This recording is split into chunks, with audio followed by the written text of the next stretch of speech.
我去，你拿这么大一个电脑来上班啊？性能好嘛？但这也太重了吧？没事儿，全当锻炼了。要是我才不会拿这么重的一个电脑呢。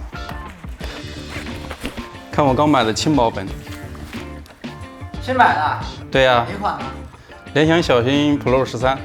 哎呀，这小本儿真性能。技能你试试。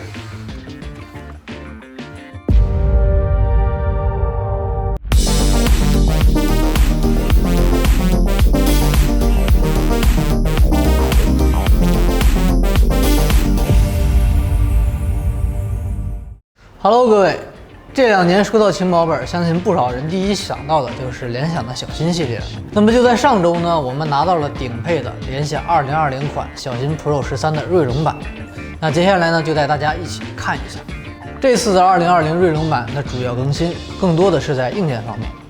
在外观上，它和上一代的区别不大，但和19款略有不同的是，这代的锐龙版小新 Pro 更换成了深灰的配色，给人的感觉大气稳重。整机在大小和 A4 纸差不多，可以很轻松地装进包里。重量只有 1.28千克，3个面都采用了金属材质。A 面依然十分简洁，除了边上的联想 logo 之外，没有多余的东西。边角过渡圆润，不会割手。机身左侧有2个 Type-C 接口，右侧为复位键、电源键、耳机口以及一个 USB-A 接口。没错 ，USB-A 接口在这个机器只有一个。所以在使用的时候，推荐外接一个 USB Hub。我试了一下，想要单手开合，还是需要一定的技巧和运气的。避免的整个区域被一整块玻璃包裹住，一体感更强。这台机器使用了16:10的屏幕，最高分辨率支持2560×1600。关于这块屏幕呢，我们用校色仪测了一下，屏幕的色域可以达到100%的 sRGB， 可以胜任各种对色彩要求比较高的场景。机器的 C 面我比较喜欢，键盘支持背光，质感也很实在，键程较短，按下去没有软绵绵的感觉。触摸板按压起来也很清脆，而且它的周围还采用了 CNC 工艺进行点缀。打开地壳可以看到，机器采用了双风扇、双热管的设计，看来大家不用过于担心它的散热了。介绍一下配置。这台小新 Pro 13搭载了8核16线程的锐龙7 4800U 低压 CPU， 内存组合为16加 512G。测了一下硬盘的读写，给大家看一下。不过和大家一样，我还是比较好奇这块 4800U 的表现，所以接下来又到了跑分的环节了。按下 FN+Q 调整至野兽模式，使用主流跑分软件进行测试。Cinebench 25的跑分为1615。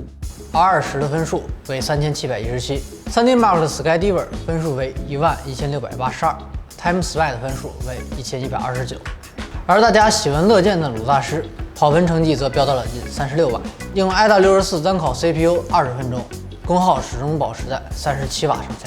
折腾了半天呀，还不如来些实际的。那如果用它来玩游戏会怎么样呢？你疯了吧？用这本事玩游戏？你不试试你怎么知道呢？试试就试试。我们找了几个游戏试了一波。那先说一下结论，那日常玩个撸啊撸什么的没有问题，它足以让你满意。游玩英雄联盟1个小时，帧数可以稳定在97帧上下。